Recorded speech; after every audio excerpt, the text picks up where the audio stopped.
Here at the Phelps Insignia Release Party, they do this once a year for their members when they release their new bottling of Insignia. Now, Insignia, for those of you who don't know, for a long time was considered the absolute best Cabernet blend in the Napa Valley.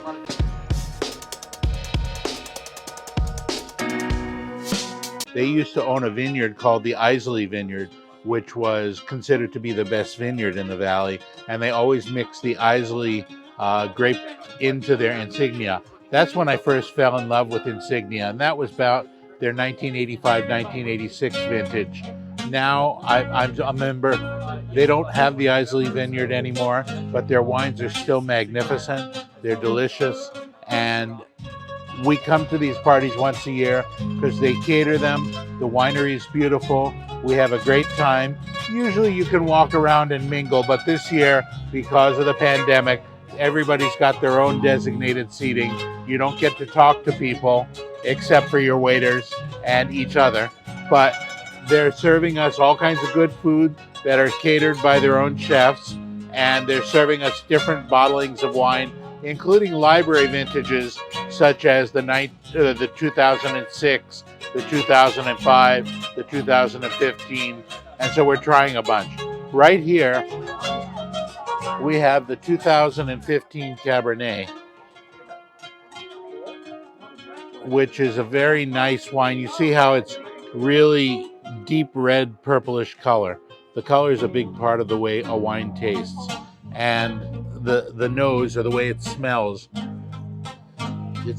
very balanced, very elegant. It's delicious. And we taste this.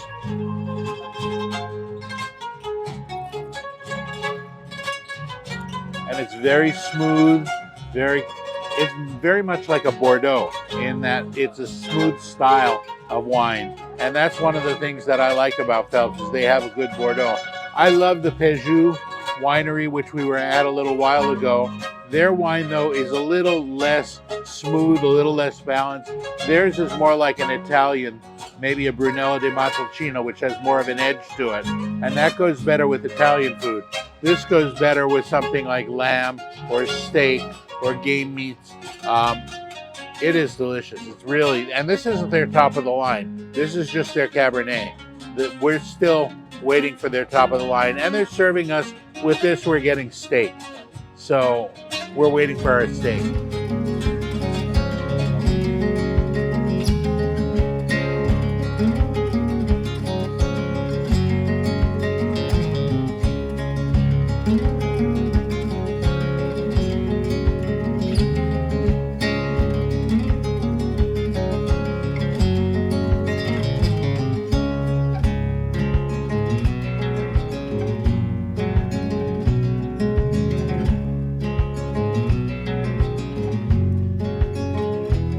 So the next wine they've given us is their 2006 Insignia, which is one of my favorite wines. Is not particularly the year is fine, but the Insignia itself is one of my favorite Napa wines. It's really good.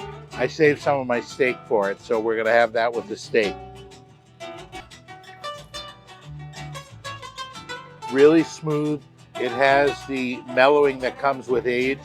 If you look at the rim around the outside of the wine, you'll see it's slightly browner, and that's what you get with an aged wine. This again is an aged Insignia because it's now just about 15 years old, and it's got a nice mellow flavor, but you can tell it's a balanced wine. It had a lot of power at the beginning, and now it's mellowed out, and it makes for a really smooth, elegant taste, and it's going to go real well with the steak.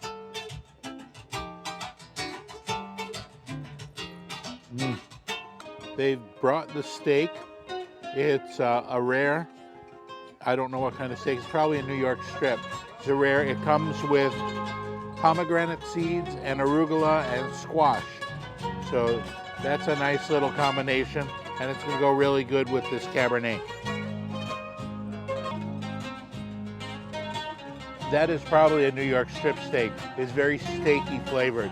It's got more chew than, say, a filet mignon would have, and it's not as fatty as a ribeye. It's really tasty, and it goes really well with this.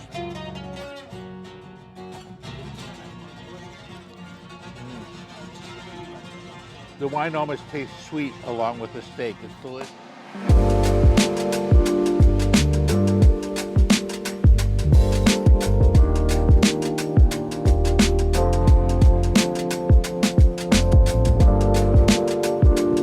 Okay, I'm sitting here, I'm feeling pretty good. We've had about 4 or 5 glasses of wine now, so I'm definitely feeling it. But it's really pleasant to sit here, look over the valley over here, feel the warm breeze blowing up, smell the flowers and the fresh greenery.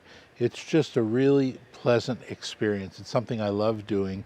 And you know, wine tasting here, if you're not a member of a winery, can be quite expensive. But it's something that's worth paying for maybe 1 or 2 experiences while you're up here. It's just a fun thing to do. Now, this latest wine that they've given us, this is what's called a barrel tasting, which basically is they've taken wine that's still in the barrel. They're not bottling it for another 6 months yet, but they're letting us taste the wine straight out of the barrel. And it tastes a lot younger. It doesn't have the refinement of a bottled wine, but it's really nice. It's a pleasant experience, and it's something I like doing.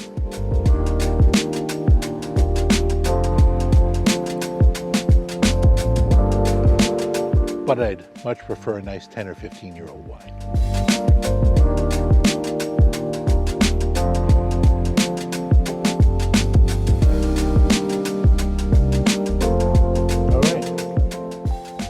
So they've served us dessert in a nice little packet.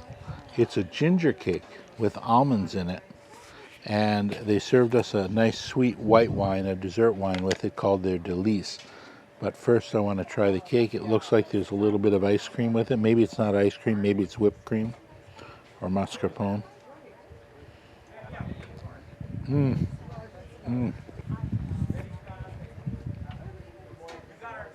For those of you who like gingerbread cookies, that kind of thing, this is delicious. It's really good. Now let's try the wine with it.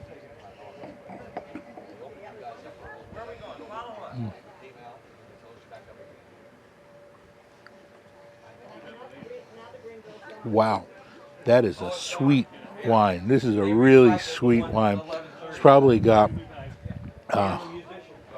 maybe not Riesling, maybe I want to say Sauterne. It tastes a little like a Sauterne, but it's not. I got to find out. It's really nice, sweet wine. It's sweet enough that you could drink it by itself for dessert. Still good. I like the cake better, but the wine's good.